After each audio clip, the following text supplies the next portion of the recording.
بسم الله الرحمن الرحيم. ما توفيقي إلا بالله، عليه توكلت وإليه أنيب. أقدم لحضراتكم معلومات تثقيفية عن العملة المصرية، نحلق في سماها، نغوص لنستخرج خفاياها. وأقدم لحضراتكم الجنيه المصري الفضي التذكاري الجمهوري كفئة جمهورية حديثة، نستهلها بالجنيه الإصدار الأول، وهو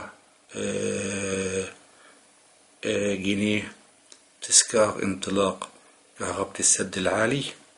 الوجه عليه مبنى السد العالي، يحوطه سنابل من القمح. الظهر عليه الجمهورية العربية المتحدة، والفئة 1 جنيه، والتاريخ 9 يناير 1387 1968. طبعا مما هو جدير بالذكر أن الجنيه المصري ينقسم إلى مرحلتين. المرحلة اللي هي احنا بصددها دلوقتي، اللي هو الجنيه التذكاري المتداول، بمعنى ان الجنيه دون كان بيتداول بين الناس. في جنيه تاني اللي هو الجنيه التذكاري الغير متداول، سوف نستعرضه فيما بعد بالتفصيل لكل قطعة كما نبين الآن. جنيه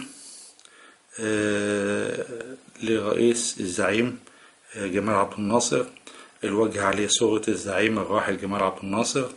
الظهر عليه الجمهورية العربية المتحدة، والفئة والتاريخ 1 جنيه 1390 1970.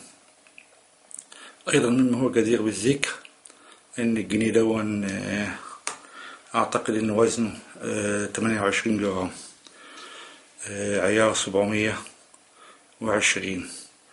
الجنيه الإصدار الثالث في مجموعة الجنيهات التذكارية المصرية المتداولة، جنيه للأزهر الشريف، الوجه عليه مبنى الأزهر الشريف والآية الكريمة ويعلمكم الكتاب والحكمة. الظهر عليه الجمهورية العربية المتحدة، الفئة 1 جنيه، التاريخ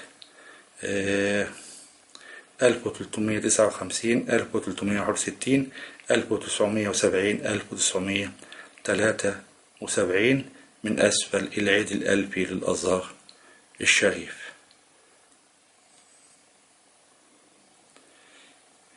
الجنيه الرابع من إصدارات الجنيهات المصرية المتداولة هو جنيه انتج مزيد من الطعام.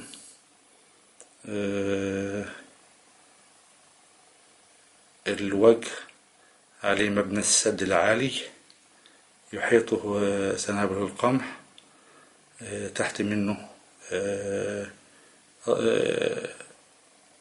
الذرة، وعبارة 15 يناير سنة 1971.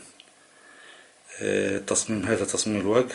تصميم الظهر جمهورية مصر العربية، الفئة 1 جنيه، التاريخ 1393 هجرية 1973 ميلادية. وبذلك نكون انتهينا من استعراض الجنيه المصري التذكاري المتداول، وهم ال4 جنيهات اللي احنا قدمناهم لحضراتكم. أرجو أن أكون أضفت جديد إلى معلومات حضراتكم، أرجو أن تكونوا استفدتم منها. شكرا لحسن إصغائكم، حسن استماعكم. إلى إصدارات أخرى إن شاء الله رب العالمين. والسلام عليكم ورحمة الله وبركاته.